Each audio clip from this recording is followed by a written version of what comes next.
আমাদের এখানে প্রচণ্ড বৃষ্টি হচ্ছে।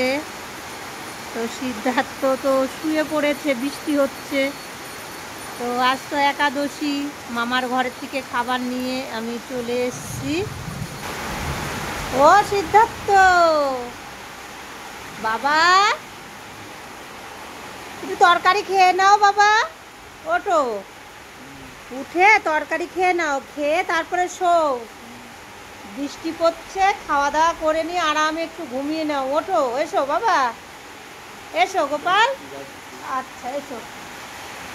এই যে তরকারি, ছোট ছেলে খেতে চায় না, ও খুব জ্বালায়, ওর লস্যি লাগবে, এ লাগবে। আমার বড় ছেলেরা তো ঝামেলাই নেই। হ্যাঁ চলে এসো বাবা, নামো। হ্যাঁ নাও বাবা, খেয়ে নাও শোনা। নাও,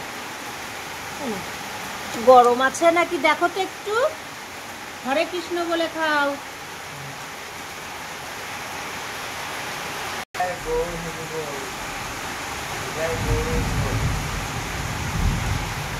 খাও, গরম আছে কি না আগে অল্প করে মুখে দে। রে বাবা, গরম নেই তো? আচ্ছা বাবা, তাহলে খাও তুমি। জল পড়ছে আর বলো না, টিনের চাল। এরপরে হয়তো আমাদের বাইরে জল পড়ার আগে ঘরে জল পড়বে।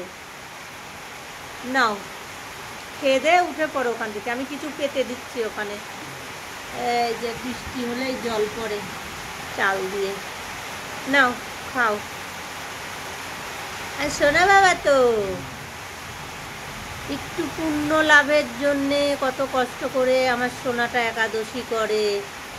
হে কৃষ্ণ, তুমি ওর মনের আশা পূর্ণ করো, ওকে ভালো করে দিও, ওকে সুস্থ রেখো।